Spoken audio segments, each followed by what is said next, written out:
में हम class first का मैथ का फर्स्ट चैप्टर फर्स्ट जो है टीचर्स के लिए नोट्स वो पढ़ रहे हैं। हम यहाँ पे चौथे पार्ट पे पहुँच गए थे घटाव। जैसे घटाव है, घटाव के यहाँ पे 3 चरण हैं। मतलब कि घटाव की अवधारणा हम 3 चरणों में देते हैं। मतलब कि इनका घटाव के साथ बहुत ज़्यादा संबंध है। लेकिन बच्चे हैं तो इसको जब प्रयोग करेंगे ना, जब इनके एक्सपेरिमेंट करके देखेंगे, अपने हाथों से करेंगे, तभी इन तीनों अनुभवों को मतलब कि इन तीनों चरणों को समझ पाएँगे। इनमें पहला चरण होता है निकालना, दूसरा चरण होता है तुलना करना और तीसरा चरण होता है पूरक जोड़ना। जैसे कि मान लो कि निकालने में क्या आता है कि जो है गौरव के पास 5 पेंसिलें हैं और उसने 2 अपनी बहन को दे दी, तो अब गौरव के पास शेष कितनी बची? तो उसने 2 पेंसिलें निकाल दी ना, तो इसलिए 5 में से 2 निकाल दी तो 3 बची इसके पास। ऐसे ये निकालने वाले क्वेश्चंस में आ जाता है। अगर तुलना करने वाले में आए, जैसे कि मान लो गौरव के पास 5 पेंसिलें हैं, अंकुर के पास 2 पेंसिलें हैं, तो अंकुर की तुलना में गौरव के पास कितनी अधिक पेंसिलें हैं? तो फिर ये 5 माइनस 2 यानी कि 3 पेंसिलें। तो ये तुलना करने वाले में हमारे पास ये घटाव में आ जाता है। और तीसरा है पूरक, मतलब कि गौरव के पास 5 पेंसिलें हैं और अकबर के पास 2 पेंसिलें हैं। अब अकबर को कितनी पेंसिलें और दी जाएँ कि उसके पास पेंसिलों की संख्या गौरव की पेंसिलों की संख्या के बराबर हो जाए? तो 5 माइनस 3 यानी 5 माइनस 2 यानी कि 3। तो यानी कि हमें घटाव में 3 चरण आते हैं, एक तो निकालना और एक तुलना करना और तीसरा पूरक। तो जौन-सी घटाव है, तो घटाव में जैसे कि घटाव का विचार मुख्य एक ऐसा विचार है जो किसी समूह में से कुछ निकालने का विचार प्रस्तुत करता है कि अगर आपके झुंड में अगर 5 पत्थर रखे हैं, 5 में से अगर कुछ निकाल दिए तो कितने होंगे? तो ये सब चीज़ें हम घटाव में देखते हैं। जैसे घटाव में जैसे 2 चरण समस्याओं को सुलझाने के उद्देश्य के रूप में प्रयोग किए जाते हैं। जैसे एक तो ये है अपने निकालना और दूसरा तुलना करना। तो हम जैसे इसमें ना, जैसे पहले वाला है ये निकालना, इसके बारे में ही हम इस चैप्टर में पढ़ेंगे, मतलब क्लास 1 में निकालने के बारे में ही पढ़ेंगे। तो घटाव की धारणा कब काम करती है? अगर हमें कोई समय समूह दिया गया है और उस समूह में से हमें कुछ निकालना है, हटाना है, या फिर हमने उस समूह में से कुछ हटा दिया या फिर निकाल दिया या नष्ट हो गया या हमने खा लिया उसमें से कुछ, या फिर कुछ मर गया उसमें, या फिर उड़ा दिया या खो दिया, तो वहाँ पे ये घटाव की अवधारणा काम करती है। तो हम प्रत्येक के अंत में एक क्वेश्चन ज़रूर पूछा जाता है। जैसे जब हम घटाव का पूछते हैं कि शेष कितने रहते हैं? ये क्वेश्चन पूछा जाता है। तो इनमें जौन-सी परिस्थितियाँ अपनी सम्मिलित हैं, उनमें उनमें एक गुण होता है।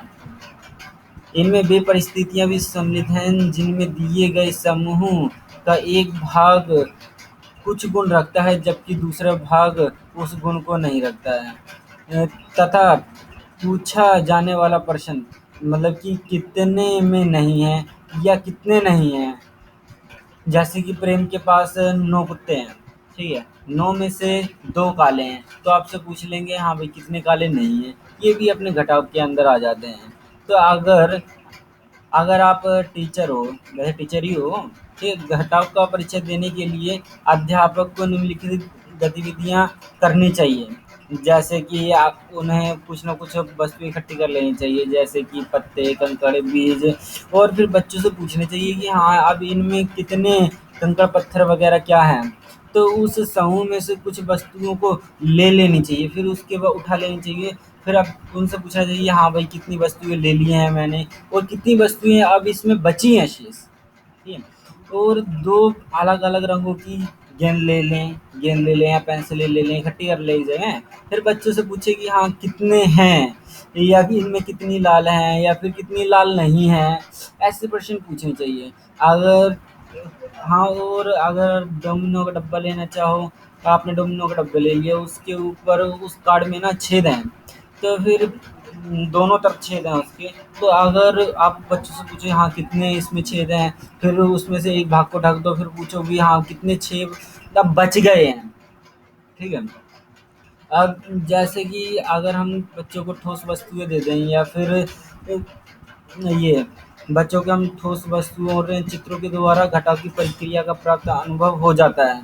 तो फिर जैसे कि हमने अभी पेंसिल इन कंकड़ पत्थर इन सब का एग्जाम लेके बच्चों को मतलब कि अनुभव तो करवा दिया है। अब उन्हें संख्या के द्वारा मतलब एक संख्या को दूसरी संख्या में से घटाना अब ये कहना है कि फिर 4 में से 2 गए, 5 में से 3 गए, ऐसे मतलब अब ऐसे सवालों को सुलझाना उनका अलग अगला चरण होगा। तो फिर इनमें ना हम संकेतों का प्रयोग करते हैं। संकेतों का प्रयोग कैसे निकालते हैं? तो जैसे कि हमारी पुस्तक ये है, तो इसमें चिन्हों की अपेक्षा निकाल लेना। पुस्तक में दिए गए चिन्हों की अपेक्षा निकाल लेने के लिए प्रयुक्त किए जाने वाले चिन्ह मूल रूप से ज़्यादा कठिन हैं। तो जैसे कि चिन्ह में या हमारी किताब में अब अगर सीधे डायरेक्ट क्वेश्चन नहीं आएँगे, उसमें होगा 4 माइनस 2। तो फिर जौन से ये वाले चिन्ह हैं, तो फिर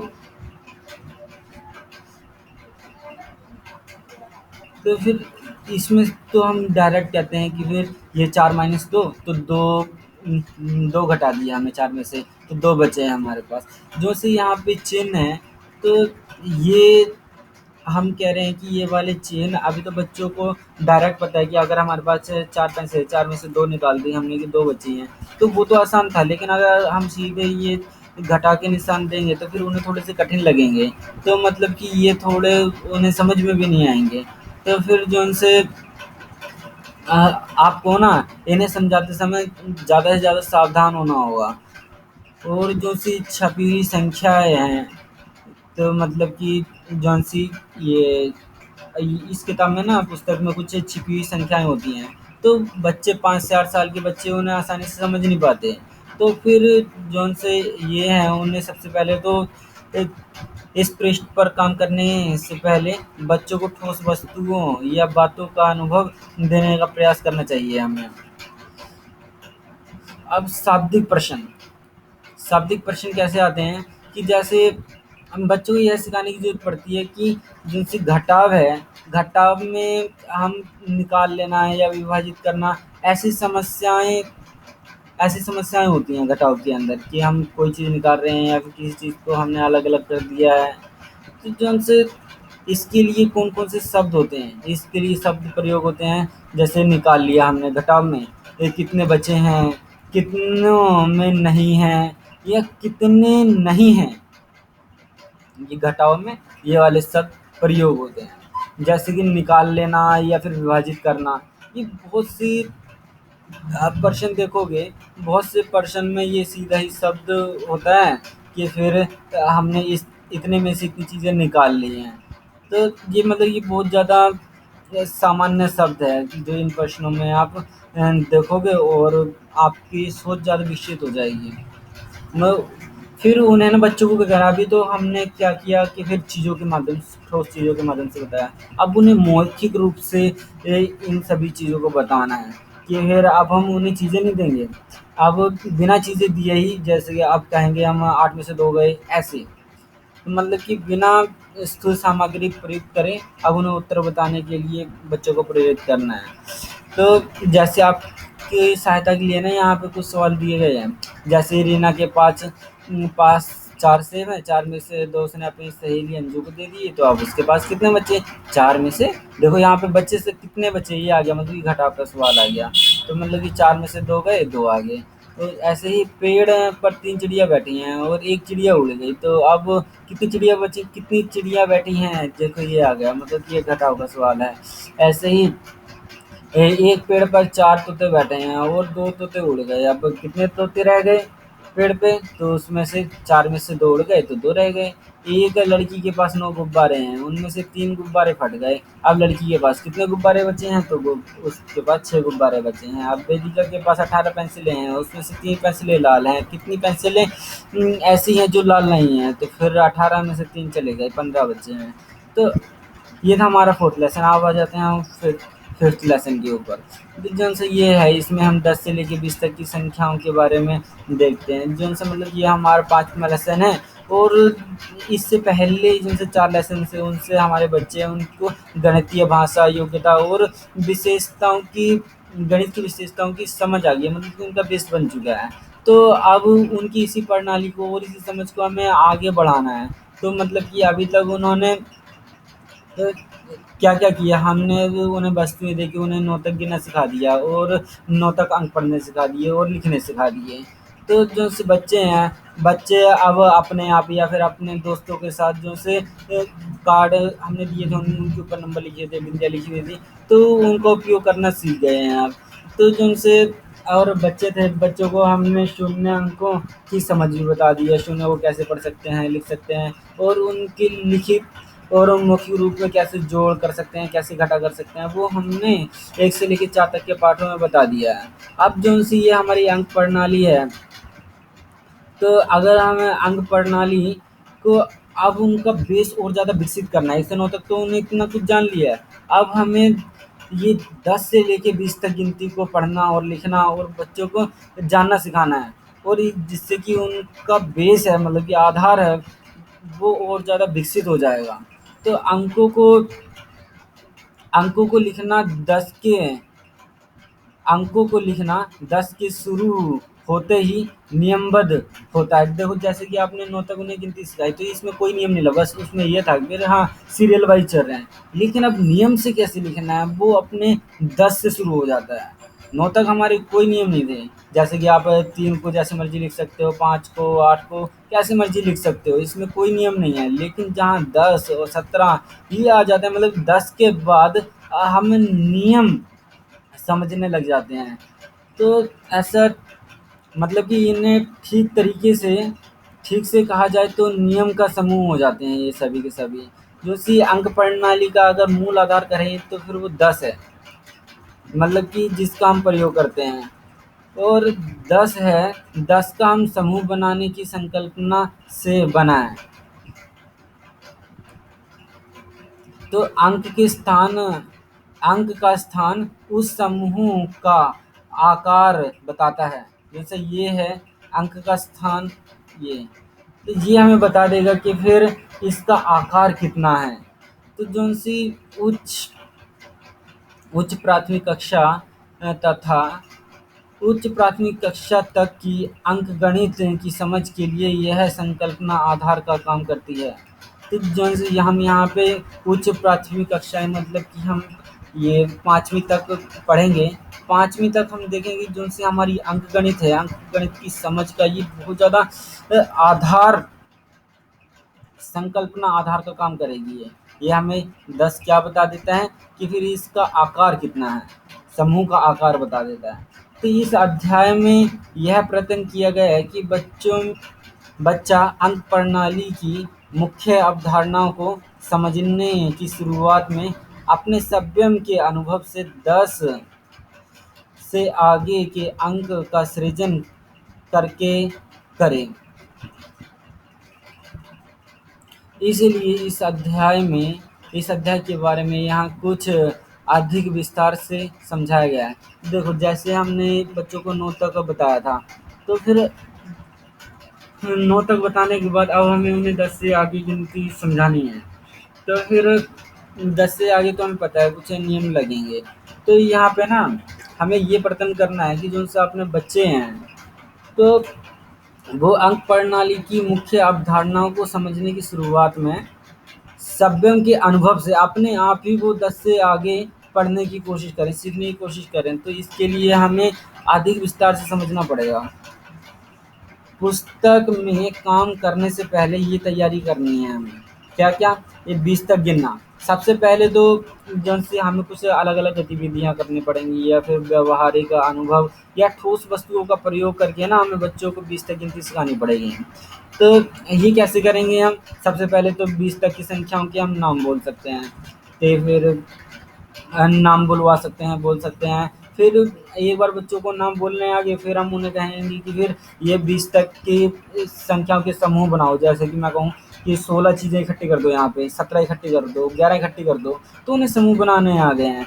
फिर अब मैं कहूँ कि फिर इन्हें मैंने उन्हें 13 दे दी हैं वस्तु, अब मैं कहूँ उन्हें कि फिर इन्हें 16 के बराबर कर दो, ठीक है। अगर मैं उन्हें 16 दे दूँ, मैं उन्हें कहूँ कि फिर आप इनमें से 2 कम कर दो, ऐसे उन्हें अनुभव करवा देना है। और बच्चों को ना दी गई संख्याओं के समूह के बराबर उनमें जितनी उनमें संख्या बताई गई हैं, उनमें 20 के बराबर वो समूह बना सकें।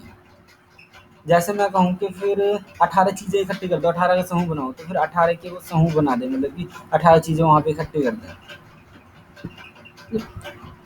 अब उन बच्चों को क्या करना है, अगर वो समूह बनाना सीख गए हैं, मतलब कि उन्हें 20 तक गिनना आ गया है, अब उन्हें 20 छोटी तीलियाँ इकट्ठी करने के लिए हम कहें, जो कि माचिस की तीलियों से थोड़ी-सी बड़ी हों या मोटी हों। ये कह सकते हैं कि इनकी लंबाई 5 सेंटीमीटर है और पेंसिल से थोड़ी पतली हैं। और बच्चों से ना 10 तीलियों का एक हमने बंडल बनाने के लिए कह दिया है।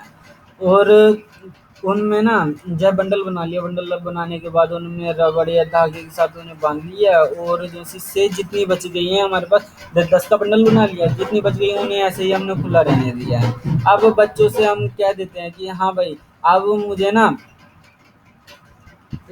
बच तो बच्चों के सामने अब हम क्या कह देते हैं कि फिर तिलिया रख लो अपने पास, और उनसे कक्षा में कहें कि बंडल को खोले बिना, 10 का जो सा बंडल था उस बंडल को खोले बिना आपको 14 तीलियां देनी है। तो फिर कुछ बच्चे तो ऐसे जरूर कर लेंगे, और लेकिन कुछ बच्चे समझ जाएंगे कि फिर ऐसा कैसे करना है। और इसमें कोई अगर नहीं समझ पाता है, तो फिर आपको क्या करना है, उसे बंडल दिखाना है, और जो सी 4 अलग-अलग खुली हुई तीलियाँ वो दिखा देनी है उन्हें। उन्हें कहना है कि फिर ये 10 का बंडल और ये 4 तीलियाँ हो गई 14। ऐसे ही आपको 13, 16, 19, 10, 14 ये सभी देने के लिए कहने हैं, ठीक है। इसमें हाँ, थोड़ा समय लग सकता है, उन्हें थोड़ा समय दें। तो और मांगे जाने पर बंडल और खुली तीलियां देने के लिए बच्चों में आत्मविश्वास आ जाएगा। जब बच्चों में 19 तक संख्याओं के साथ तीलियों और बंडलों के रूप में काम करने का विश्वास आ जाए, तब बोर्ड पर उदाहरण के तौर पर एक बंडल और 7 खुली तीलियां बनाने को कहें। इस संख्या को नाम दें। अधिकतर बच्चे इसे एक दिन में ही सीख जाएंगे। तो आपको क्या करना है, बच्चे अगर बंडल बनाने देने सीख गए, तो फिर अब उन्हें क्या करना है, उन्हें 19 तक की संख्याओं का पता चल गया है।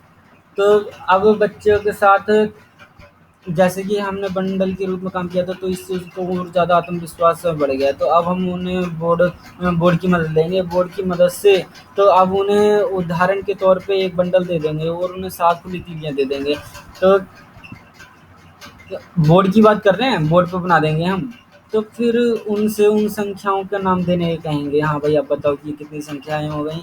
और अधिकतर बच्चे तो ये सब एक दिन में ही सीख जाएंगे। अब हमारा अगला कदम होगा बंडल और तीलियों के नीचे संख्याएं लिखना। तो उपरोक्त 4 में दिए गए अभ्यास को दोहराना है हमें, कि फिर उनकी तीलियों की संख्या, बंडलों की संख्या कितनी है। इस अवधारणा पर अधिक से अधिक रोचक क्रियाकलाप बनाइए और बच्चों को तीलियों से अच्छा अभ्यास कराइए।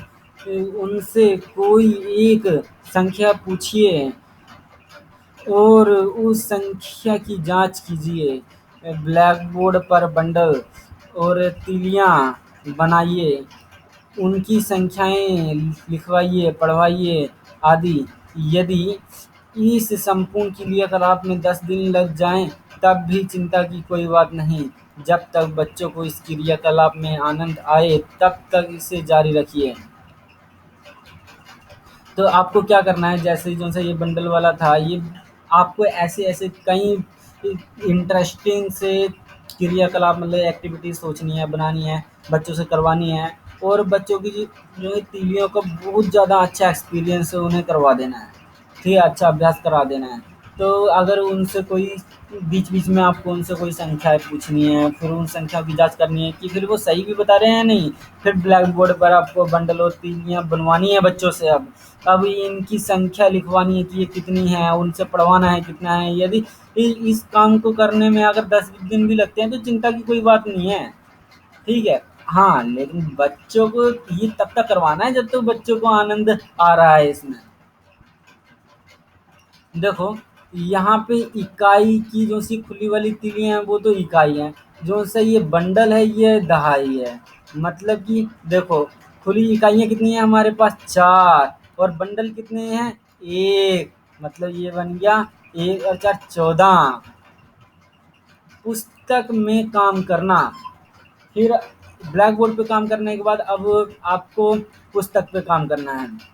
यदि अध्यापक ऊपर लिखे तरीके से काम करते हैं या बेहतर ढंग से आत्मसात किए गए ऐसे अन्य तरीके से जिसमें वे सभी अवधारणाओं पर ध्यान देते हैं, तो बच्चों को पुस्तक के पृष्ठों पर काम करने में कोई कठिनाई नहीं होगी और अध्यापक को भी यह समझने में कोई कठिनाई नहीं होगी कि उसे प्रत्येक पृष्ठ पर बच्चों से क्या आशा रखनी है। अगर जैसे कि आपने बच्चों को ऐसे जैसे कि तीलियों वाले तरीके से करवाया है, ये लिखवाने का ढंग बताया है, तो फिर या बेहतर ढंग से अगर आपने करवाया है तो फिर या फिर कोई अन्य तरीके से आपने करवाया है, तो फिर इससे ना बच्चों को जो सी किताब पढ़ते हुए या काम करते हुए कोई दिक्कत नहीं आएगी और जो से आप हैं आपको भी समझने में कोई दिक्कत नहीं आएगी इससे। और आप देख सकते हो कि फिर आप बच्चों से आशाएं रख सकते हो, आपको पता चलेगा कि आपको बच्चों से क्या आशाएं हैं। बच्चे जब पुस्तक में काम कर रहे हों तब उन्हें स्वतंत्र रूप से बातचीत व चर्चा करने दें। पुस्तक में अभ्यास के लिए बंडल और तीलियों का प्रयोग करने दें। ऐसा नहीं है कि फिर बच्चों को डांट के चुप करा दिया है कि जब बच्चे ये काम कर रहे हैं तो और उन्हें स्वतंत्र रूप से बातचीत करने दें, चर्चा करने दें और पुस्तक में अभ्यास के लिए बंडल और तीलियों का प्रयोग करने दें। और जिनसे आपको पृष्ठ 71-72 में अंकों संख्याओं को क्रमबद्ध करता है जिन्हें बच्चे पहले से ही लिखना व पढ़ना जानते हैं। पुस्तक के पृष्ठ 70 पर 10 का समूह बनाने का अभ्यास दिया गया है जो कि अंक प्रणाली के लिए जरूरी है। पृष्ठ 73 और 74 पर 10 के समूह बनाई दहाई और इकाई की संख्या अन्य अंकों के रूप में अभ्यास दिया गया है। बच्चों में ऐसी क्षमता विकसित होनी चाहिए कि वे इसे कर सकें। इस तरीके से आप अंक प्रणाली 50 तक फिर 100 तक बढ़ सकते हैं। चलो इस वीडियो में हम इतना ही करते हैं, अगले हम समय के बारे में देखेंगे।